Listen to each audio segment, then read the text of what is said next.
We are still awaiting a formal response. It seems like it's going to happen, though, from Hamas, as things seem to be heading in the right direction for a potential end to the war. President Trump is certainly not backing down, saying that kind of this is it, now or never, it's time, or really they're going to give the A-OK to Israel to do what they have to do. And of course, that is not what is wanted. That certainly is not wanted from the Trump administration. They want to see peace. They want to see some kind of negotiated deal. But it's now in Hamas's court, if you will, as it's been for numerous days now.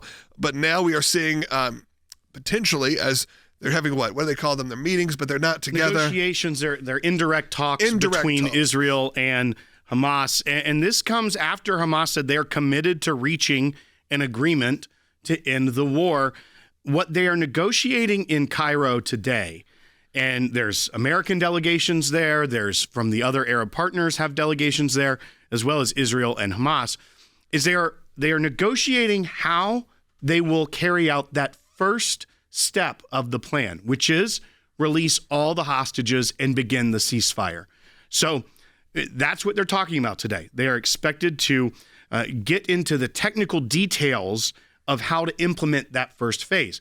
All the other things flow after that. So if they can't even get to an agreement of how to release the hostages and start that ceasefire, then none of the other stuff will flow from that. But Hamas is saying they're committed to reaching an agreement. But they're even calling this the Trump plan. You know, we're seeing that the way Netanyahu is referring to this.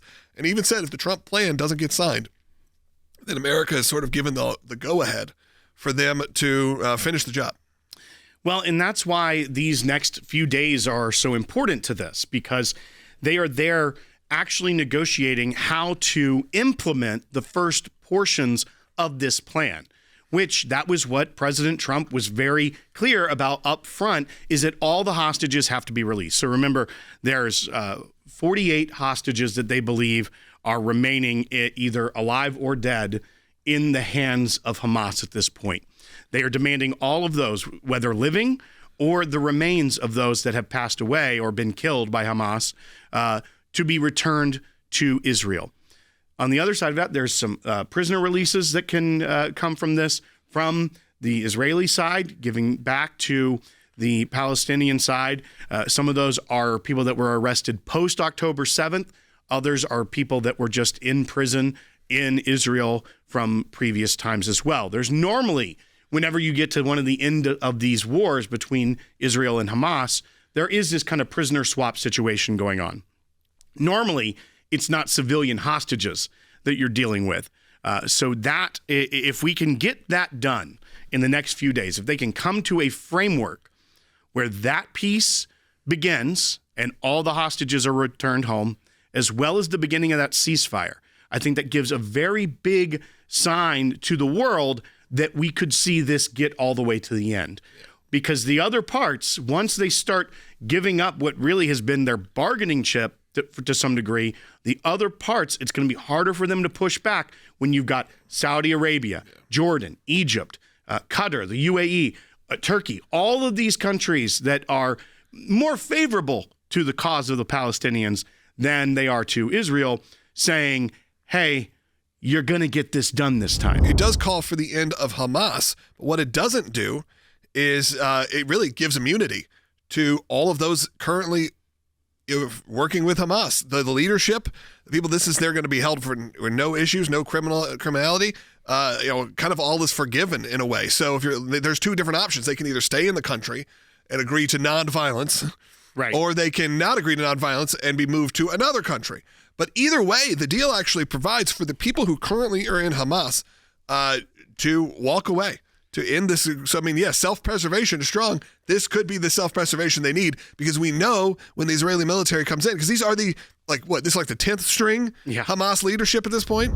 I think a lot of the people that are the leaders of Hamas now have seen the writing on the wall. People like Yahya Sinwar, who was untouchable, really, and for some reason.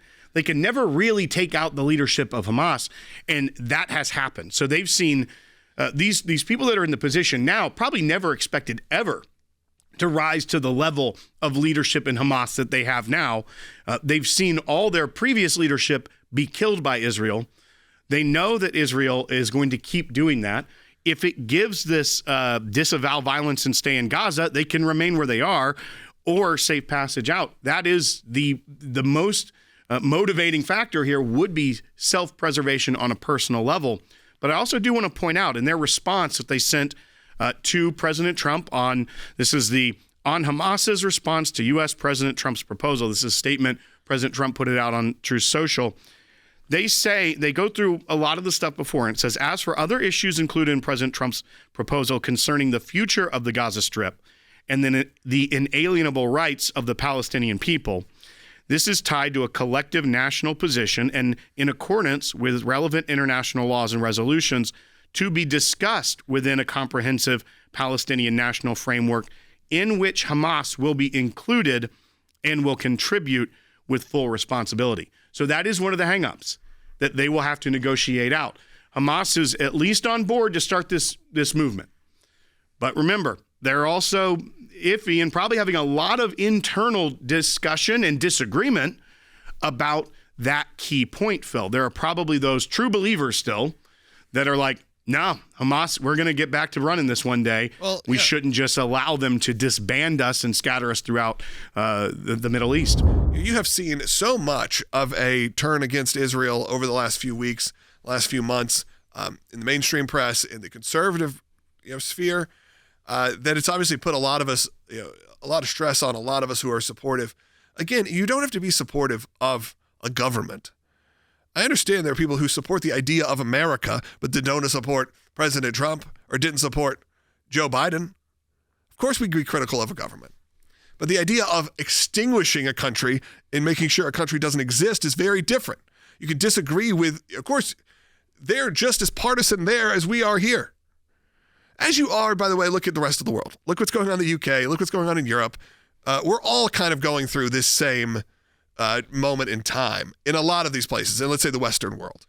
Well, and I think what will be very telling is if this goes through and this entire plan gets implemented, and that would be a historic feat. If those people that are going around protesting Israel, targeting Jews in public, does that stop? Or is the mask really pulled off? Is it really, you know what? They weren't really about the Palestinian people. They really were the entire time just wanting the destruction of Israel. Were they really just targeting Jews? Were they really just supporting Hamas? I think that will tell us a lot. And we want to continue to pray for our friends in Israel, pray for the people of Gaza, the innocent people. Pray for our members of our team that are in action right now, whether that's at ACLJ Jerusalem, our offices there in Israel.